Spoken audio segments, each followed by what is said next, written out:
네, 자 그러면 이번 시간에는요 우리가 세액공제에서 특별세액공제 네 가지 한번 정리해 보도록 하겠습니다. 이 특별세액공제 네 가지 중에 첫 번째 보험료 세액공제 한번 살펴보겠습니다. 보험료 세액공제 대상이 누군가 한번 볼까요? 네, 일반 보장성 보험료. 네, 일반 보장성 보험료하고 장애인 전용 보장성 보험료, 즉 보장성 보험료만 대상이 되고요. 그리고 근로소득이 있는 자, 그래서 근로자에게만 적용이 된다. 근로소득이 있는 자가 보장성 보험료를 납입을 했어요. 그러면은 보험료 세액공제 대상이다 이렇게 보시면 됩니다. 근데 그 보험료가 피보험자가 누구여야 되냐면 기본공제 대상자이어야 돼요.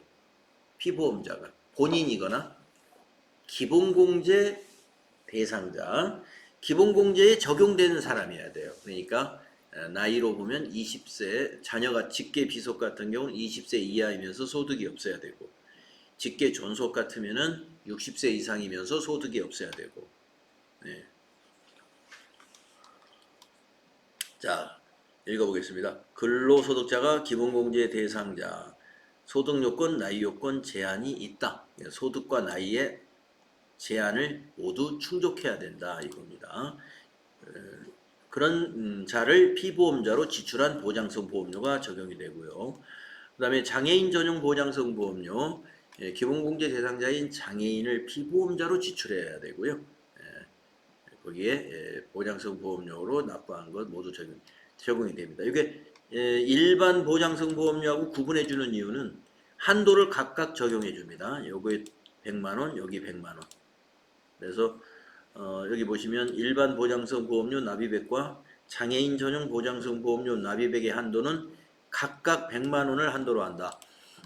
네, 한도까지 여러분이 다 암기할 수는 없습니다만은 시험에서는 입력하면 보험료 납입한 것만 입력하면 한도는 자동으로 체크해 줍니다. 그래서 얼마를 해주느냐, 납입한 보험료의 12%만큼 세액공제를 해줘요. 장애인 보장성 보험은 15%.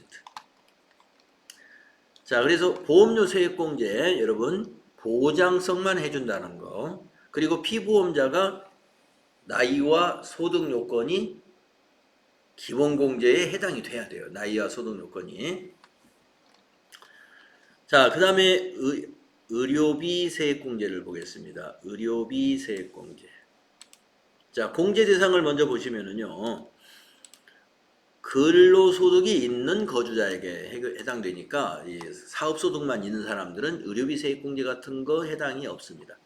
그래서 근로소득이 있는 거주자가 기본공제 대상자를 위하여 의료비를 지급한 경우, 근데 여기 보험료하고 다른 게 뭐예요? 나이도 소득도 제한이 없다.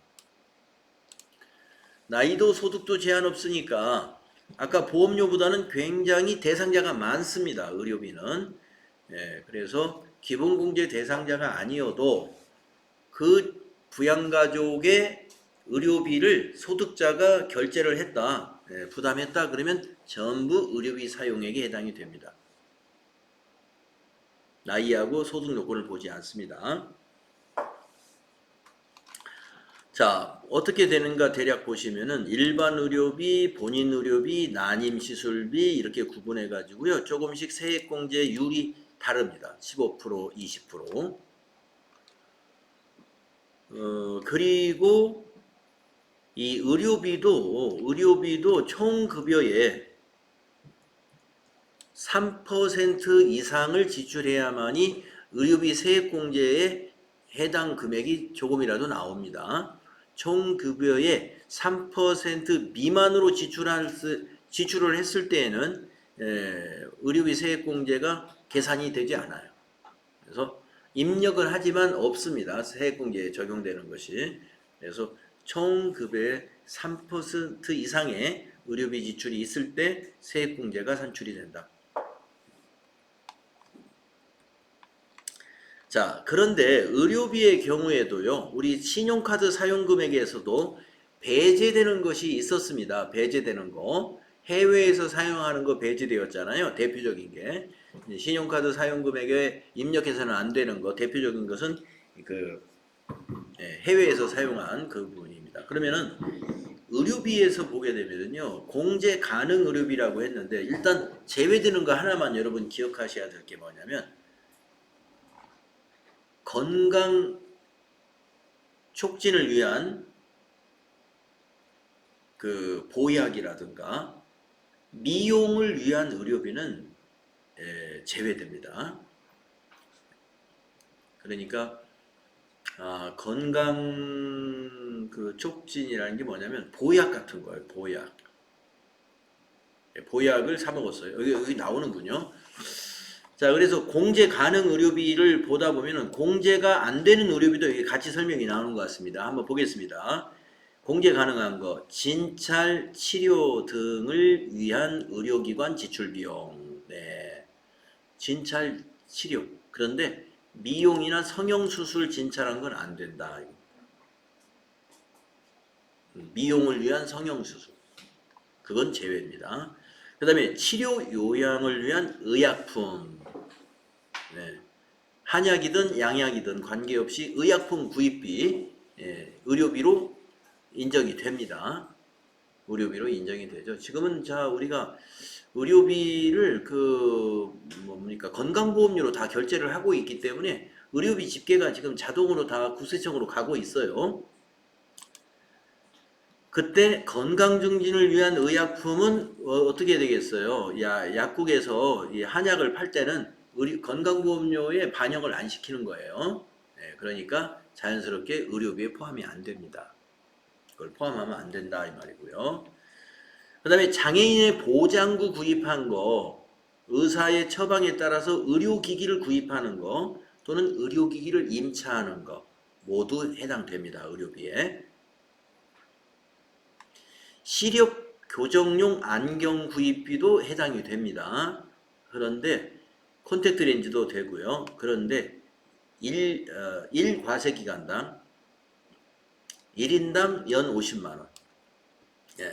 1인당 연 50만원 이내에만 콘택트 렌즈나 안경비는 적용을 해주니까요. 요거는 한도 체크를 프로그램에서 자동으로 안 됩니다. 그러니까 의료비 입력할 때 만약에 우리 자녀의 의료비를 입력한다. 우리 자녀가 병원에 한번 입원한 적이 있어가지고 의료비가 일반 의료비가 얼마, 치료비가 얼마 나왔고 그 다음에 그 자녀가 이번에 안경도 해가지고 안경이 80만 원짜리를 했다. 안경 너무 비싼가요? 80만 원? 네.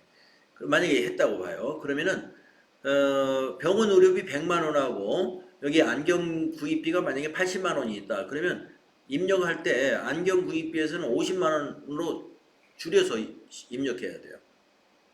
그래서 150만 원만 입력한다. 그래서 50만 원 기억하십시오. 보청기 구입비도 의료비에 포함이 됩니다. 장기 요양 급여비 본인 부담금이라는 게 있어요. 이것도 의료비에 포함이 됩니다.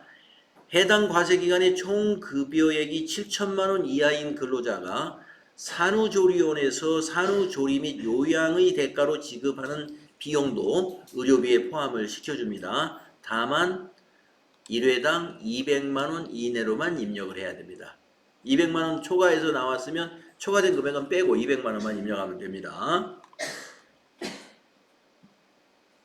실손의료보험금을 만약에 지급받았다 하면은 그걸 빼주는 곳이 있어요. 그 실손의료보험금 수령액 얼마다 거기다 입력해주면 차감이 됩니다.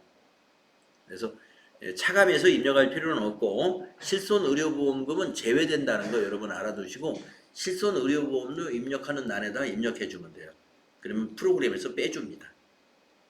자, 그래서 의료비 세액공제가 굉장히 많이 적용을 해주는 거예요. 왜냐하면은 나이 요건과 그 소득 요건을 안 보기 때문에 나이와 소득 요건을 안 보니까 나이가 24세가 되든 25세가 되든 해준다는 거고요.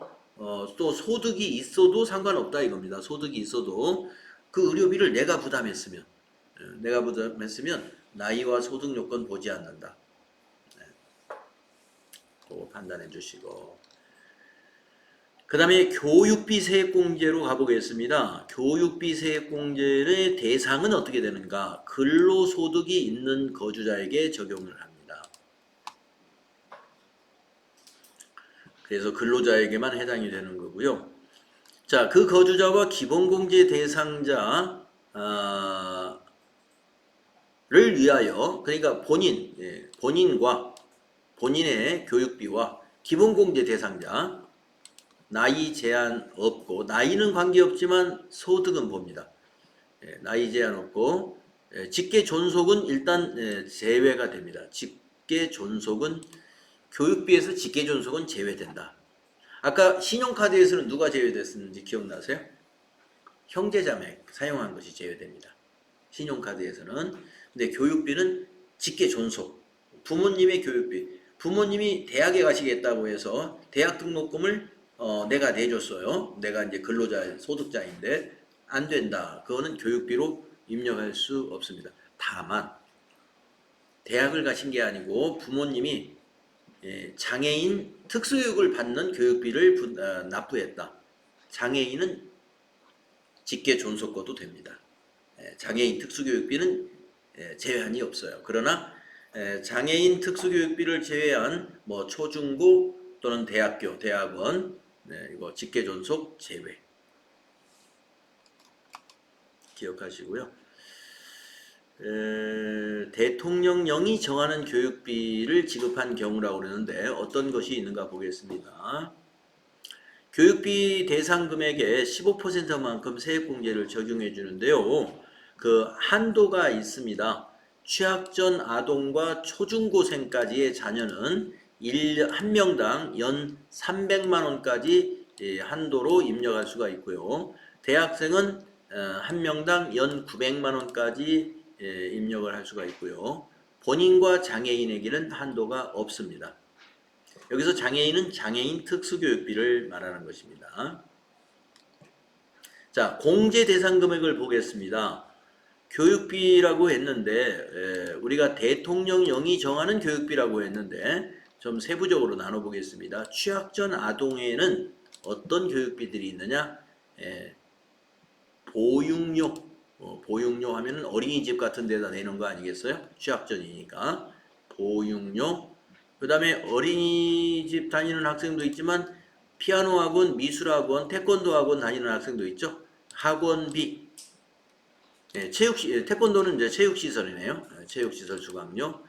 또 유치원에 다니는 학생도 있죠. 유치원비. 또 유치원 같은 경우는 방과 후 수업도 있을 수 있습니다. 방과 후 수업비에서 재료비만 빠지고 다 됩니다.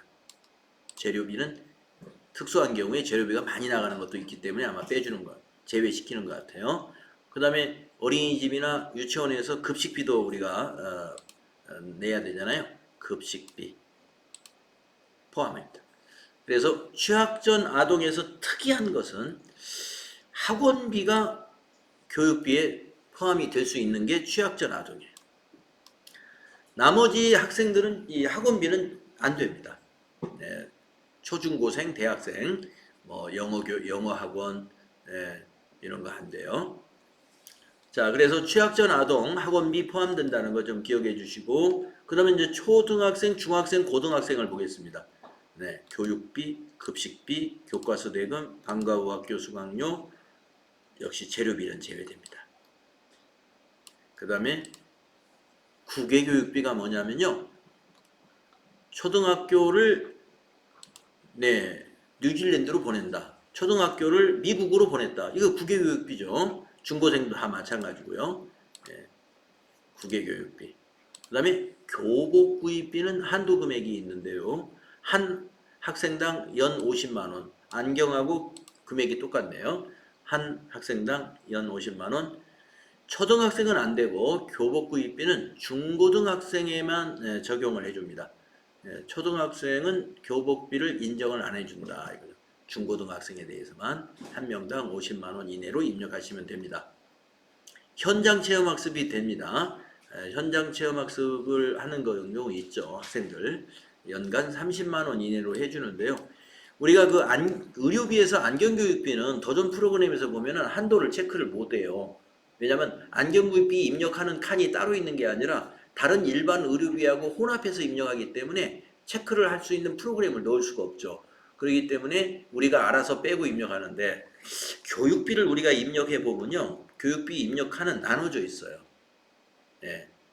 그러니까 어떻게 나눠져 있냐면 현장 체험학습비, 그 다음에 교복비, 그 다음에 수강료 이렇게 나눠져 있습니다. 나눠져 있기 때문에 중고생들 입력할 때 만약에 현장 체험학습비가 40만 원이더라 그러면 40만 원 입력하면 지가 알아서 30만 원으로 고쳐버려요. 그래서 한도는 프로그램에서는 자동 체크가 됩니다. 예, 알고 계시면 됩니다. 그 다음에 다음 페이지 가서 대학생의 경우에는 대학생은 뭐 이렇게 그냥 수강료, 수업료가 다 된다고 보시면 됩니다.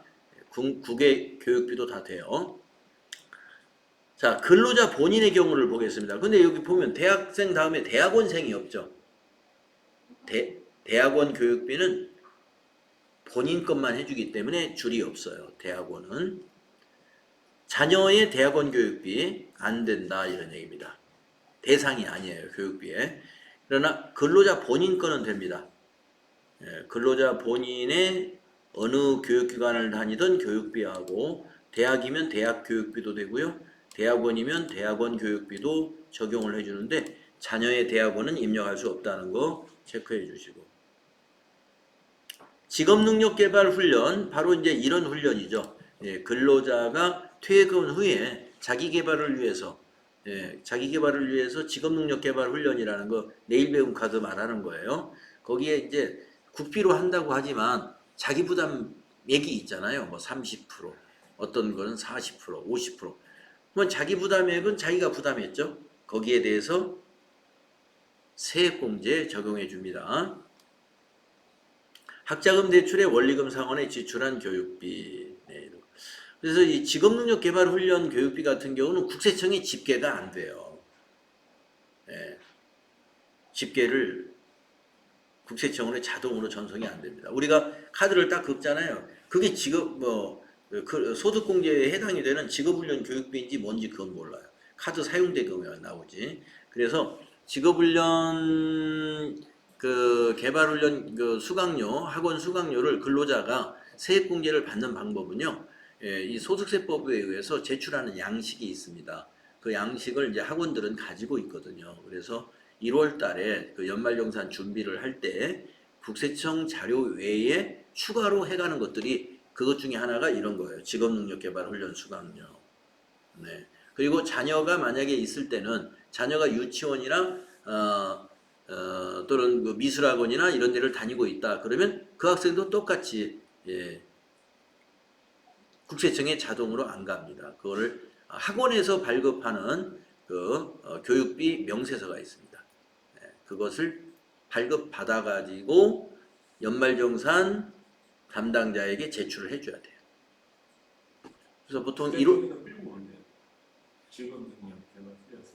끌고 오던가요? 어떻게 그게 정리가 되죠?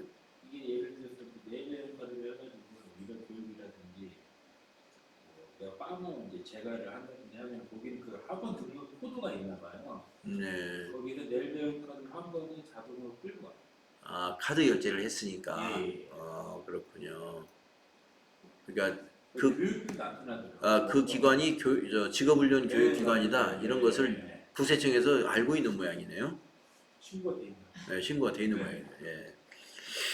그러면은 이제 할 필요가 없습니다. 거기 국세청 자료에 있으면. 근데 제가 올해도 2월 달에, 1월 달이죠. 1월 달에 한 2명 정도 연락이 와가지고 그걸 해드렸거든요. 그래서 이게 집계가 안 되는 건가 보다. 연말정산에서 회사마다 다르긴 한데 갖고 오고. 네.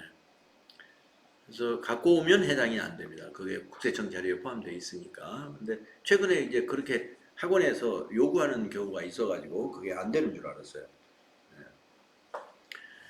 그래서 이제 직업훈련 개발 훈련이다. 그러면 이제 그 직업학교, 그 다음에 학원으로 따지면 평생교육 학원 중에서 이런 직업능력개발훈련 과정을 인정받은 학원에 해당이 되는 것입니다. 자, 학자금 대출을 만약에 받았어요. 그리고 이제 학교에서 대학교까지 졸업을 했습니다. 그래서 직장에 취직을 했어요. 그러면 이제 학자금 대출 받은 걸 원리금 상환을 하잖아요. 돈을 벌어서. 그거 교육비로 인정받는 거예요. 그게 여기 나오는 학자금 대출 원리금 상환, 근로자 본인의 교육비로 이때 세액공제 받으면 됩니다. 자, 장애인 특수교육비, 사회복지시설 등의 기본공제 대상자인 장애인의 재활교육을 위해서 지급하는 교육비입니다. 이 경우에는 소득 금액에 제한이 없습니다. 그리고 직계 존속도 공제 가능합니다. 자, 교육비 전체는 다 소득이 있으면 자기가 벌어서 교육을 받았기 때문에 입력해서는 안 돼요. 근로자 본인을 빼고는. 그러나 이 장애인 특수교육비만큼은 소득 금액에도 제한이 없다. 그리고 뭐냐면 장애인 특수교육비는 장애인이 소득자라 하더라도 교육비로 인정이 된다 하는 얘기입니다. 자, 저기 이렇게 보면은 뭡니까? 보험료, 의료비, 교육비에서 특이한 사항들, 예를 들면 학원비는 초중고생은 안 된다든가 이런 것들을 잘 체크하시면 돼요. 자, 이제 마지막으로 특별 세액공제의 마지막 기부금 세액공제에 대해서 중요 사항을 한번 정리해 보겠습니다. 자, 공제 대상이 우선 어떻게 되느냐? 거주자, 거주자라고 하는 것은 근로자도 거주자이고 사업소득자도 거주자인데요. 근로자는 세액공제를 적용하지만 사업소득의 경우에는요, 세액공제는 아닙니다. 세액공제는 아니고 사업소득자도 결국에 혜택은 받는 거예요. 왜냐? 사업소득자가 기부를 하잖아요. 그러면 회사에 기부금이라는 영업의 비용 처리하지 않습니까? 개인사업자 같은 경우에. 그러면 비용 처리했으니까 어떻게 해요? 사업소득 금액이 기부한 것만큼 이익이 줄어들었죠. 그렇죠? 사업소득 금액이 줄어든 거잖아요. 그러니까 과세표준에서 과세표준에서 감소가 되니까 소득공제도 해주고 세액공제까지 해줄 수는 없죠. 소득공제 이미 해줬으니까. 그래서 사업소득이 있는 자는 세액공제는 적용을 안 해주는 겁니다. 기부금 세액공제. 왜요? 소득공제가 이미 됐기 때문에. 사업소득을 산출할 때 비용을 빼잖아요. 기부금도 영업의 비용을 해서 빼요. 그러니까 당기순이익이 기부금 한 것만큼 줄어들었기 때문에 과세표준 줄어들었어요. 그러니까 소득공제가 된 걸로 봐서 세액공제까지 하면은 이중으로 해주잖아요. 그래서 우리 같은 사업자는 기부를 했다 하더라도 나 기부했는데 왜 세액공제가 안 되느냐? 내 장부에 이미 비용 처리가 돼서 소득공제에 반영이 된 겁니다. 자, 그래서 거주자라고 했지만 여기서 나오는 것은 세액공제만 따지기 때문에 사업소득자는 해당이 없다. 자, 여기 보시면 사업소득만 있는 자는 제외하되 연말정산 대상 사업소득만 있는 자는 포함한다. 사업소득만 있는 자는 제외하되 라는 것은 이건 자기가 장부를 꾸며서 비용으로 처리하기 때문에 그렇습니다. 그러면 연말정산 대상 사업소득만 있는 사업소득자가 누구냐? 이런 직종의 사람들이에요. 보험회사에서 일을 하는 보험 설계사, 모집인이라고도 하고 설계사라고도 하죠. 이분들은요, 보험회사에서 분명히 받습니다. 그런데 이건 급여 성격이 아니고요. 그 보험 설계사가 자기가 사업자예요. 사업자. 그런데 연말정산을 누가 해주냐면 그 보험회사에서 해줘요. 급여 지급자처럼, 근로자처럼. 그것이 뭐냐? 연말정산 대상 사업자라고 그래요. 그런 성격의 그 직업을 가진 경우가 누가 있을까요? 학습지 회사의 선생님들. 예, 이런 학원이 말고 무슨 학습지 같은 데 있죠. 빨간 펜 뭐 이런 게 돼 있네. 예. 예, 그런데도 거기에 선생님들이 다 자영업자들이에요. 예, 그런데 그 빨간 펜이면 빨간 펜이라는 회사에서 매달 이렇게 급여식으로 주거든요. 근데 그 급여가 아니고 그 회사에서는 예, 그 사람들에게 그 성과 대금으로 그 매출 실적이라든가 이런 걸로 그냥 주는 거거든요. 그리고 그것은 급여로 처리하지 않는 것입니다. 근로자가 아닌 거죠.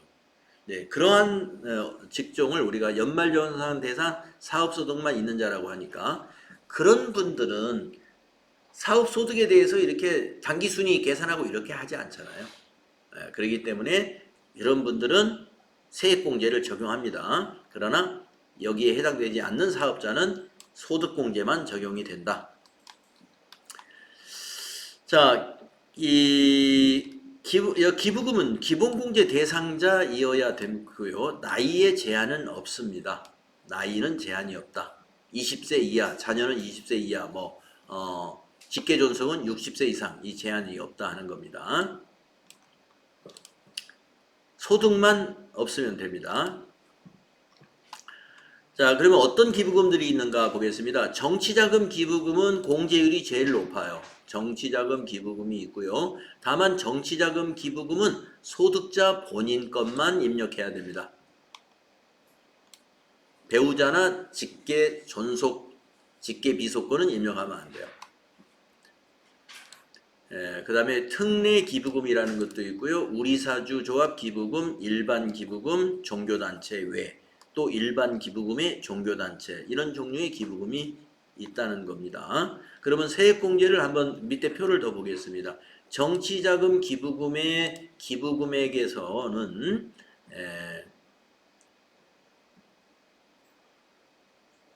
10만원 이하는 110분의 100 그러니까 100% 다 해준다 이 말이에요. 110분의 100 10만원 이하는 10만원 초과했을 때는 15%만 세액공제 적용하고요. 3천만원 초과 정치자금 기부자는 고액 정치자금 기부자다 해서 25%를 세액공제에 적용해 줍니다. 정치자금 기부금은 본인 것만 입력해야 되고요. 네, 나머지는 15%, 30%, 소액 기부자는 15%, 기부금액의 15%, 그 다음에 1,000만원 초과한 기부자에게는 기부금의 30%를 세액공제해 줍니다. 그게 특례 기부금, 우리사주조합 기부금, 종교단체 외 기부금, 종교단체 기부금이 다 여기에 해당이 됩니다. 한도가 이렇게 적용이 되는데요. 한도는 프로그램에서 체크를 해줍니다. 자, 여기까지가 우리가 특별세액공제 정리한 거고요. 네, 여러분이 뒤에서 문제 푸시거나 또 실무 수행 해보시면은 지금 뭐를 도대체 알아야 이걸 내가 할 수 있을까 좀 감이 안 올 수는 있는데 네, 나중에 문제를 만나보시면 정리가 되신다. 네. 납세조합 공제라는 세액공제가 있어요. 납세조합 공제. 그래서 납세조합 그래서 원천징수한 세액의 5%에 대해서 세액공제를 적용해 줍니다. 납세조합에는 이제 우리가 이런 거리에서 장사하는 5일장의 그런 재래시장의 5일장에서 그 영업하는 사람들 그러니까 이런 분들은 조합이 있어요. 그 조합에서 원천징수를 하게 되거든요. 그런 경우에는 납세조합 세액공제 5% 세액공제를 더 받을 수 있다. 그 다음에 외국에서 납부한 세액이 있으면 세액공제 적용해 줍니다. 그렇죠. 외국에서 납부한 것도 납부한 세액이니까 외국 납부 세액공제 적용이 있다는 거 알고 계시면 되고요. 자, 월세 세액공제가 있습니다. 월세 세액공제. 대상을 우선 보시면은 근로자에게만 적용을 해줍니다. 공제 요건을 한번 먼저 볼까요? 무주택 세대의 세대주로서 총급여 7천만원 이하인 근로자 총급여 7천만원 이하인 근로자가 무주택이어야 월세 세액공제를 해줍니다. 자기 집이 있는데 집이 멀어가지고 내가 월세를 산다. 이거는 해당이 없어요. 자기 소유의 집이 있으면 일단 월세 세액공제 대상이 안 되고 무주택이면서 세대주여야 됩니다. 세대주. 그리고 총급여가 7천만 원 이하이어야 되고요. 여기 총급여를 따질 때는 비과세는 빼는 거예요. 식대 보조금, 자가운전 보조금 이런 것들. 그다음에 생산직 근로자 같으면은 그 시간의 근로수당 이런 건 빼고 하는 겁니다. 그런데 주택의 규모에도 제한이 있습니다. 국민주택 규모 이하이거나 시가가 4억 원 이하인 주택입니다. 네, 국민주택 규모 하면은 이제 평수로 면적으로 따지는 거니까 이제 서울 같은 데는 규모로 따져야 되겠죠. 국민주택 규모로 수도권은. 그런데 저기 밑에 지방에 가는 경우는 큰 집도 규모는 크지만 가격이 얼마 안 나가는 시가가 얼마 안 되는 그런 주택에서 월세를 살 수도 있죠. 그럴 때는 규모로 따지지 말고 시가로 적용하면 됩니다. 그래서 국민주택 규모이거나 또는이니까 이거나 기준시가 공시지가죠. 4억 원 이하인 주택에 해당이 됩니다. 주택이라는 건 오피스텔도 포함을 하고요. 고시원도 포함이 됩니다. 자, 어떻게 하느냐면 연간 총 금액이 5,500만 원 이하인 경우에는 월세 지급액의 17%만큼을 세액공제해 주고요. 5,500만 원 초과 7천만 원 이하인 경우에는 월세 세액 지급액의 15%만큼을 세액공제합니다. 한도는 연 750만 원. 월세 지급 한도. 그러니까 월세 한 50만 원을 계산하면 1년에 600만 원이죠. 600만 원. 그러니까 월세 50만 원 조금 750만 원을 한번 12개월로 한번 나눠 보겠습니다. 750만 원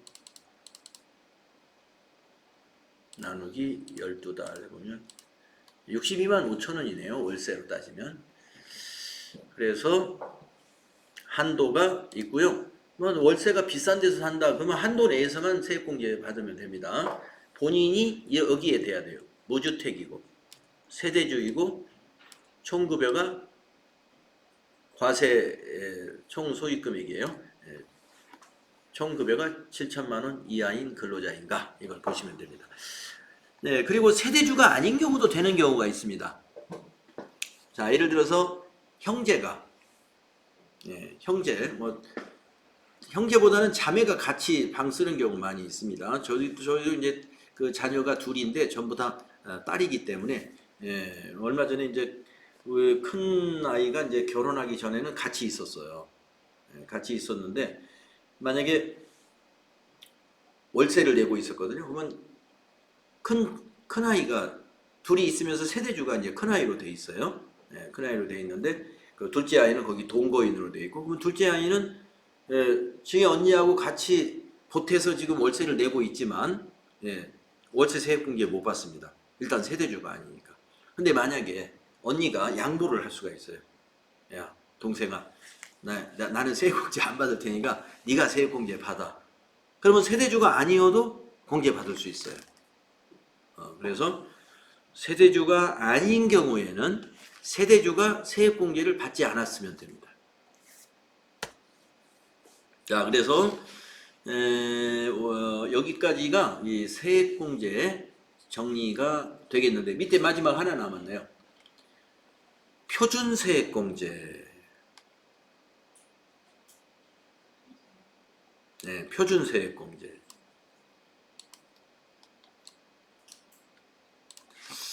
자, 이 특별세액공제 적용받을 수 있는 방법이 연말정산 자료를 끌어와야 된다든가 아니면 뭐 끌어오는 그런 시스템이 없는 데는 서류를 다 제출해야 되잖아요. 의료비 지출하는 걸 증명해야 되고, 신용카드 사용한 거 증명해야 되고, 교육비 지출한 거, 보험료 지출한 거 다 증명이 돼야 된다 이겁니다. 그런데 형편상 제출할 수가 없다 하면은 표준세액공제 적용하면 됩니다. 그러면 자, 근로소득이 있는 근로자의 경우에는요, 어떻게 적용하는가 보겠습니다. 다음 1과 2 중에서 선택할 수 있다. 1. 특별세액공제를 항목별로 공제받는 방법. 특별세액공제를 항목별로 공제하는 방법. 아까 그 증빙 다 해서 국세청 연말정산 자료 끌어다가 계산하는 방법이에요. 근데 이렇게 계산했더니 13만 원이 안 나와. 그런 근로자는 표준세액공제 선택하면 돼요. 그러면 더 유리합니다. 그래서 표준세액공제는 보험료세액공제, 의료비세액공제, 교육비세액공제, 기부금세액공제, 그 다음에 이러한 세액공제를 통틀어서 13만 원 이렇게 일괄적으로 적용해 주는 겁니다. 그래서 세액공제, 특별세액공제를 계산해서 항목별로 계산해서 아주 작다 그러면 표준세액공제 선택해서 공제받는 것이 가능하고요. 그 다음에 근로소득자가 아닌 근로소득이 없는 자의 세액공제에서는 성실사업자는 제외되고 성실사업자는 이 혜택을 안 주고요. 기부금 세액공제는 이거는 이제 만약에 사업소득자다 그러면 저기에서 필요경비 빠지니까 이거는 뭐 세액공제 따로 받는 건 아니고요. 표준세액공제 적용합니다. 그래서 7만 원 무조건 세액공제 받을 수가 있어요.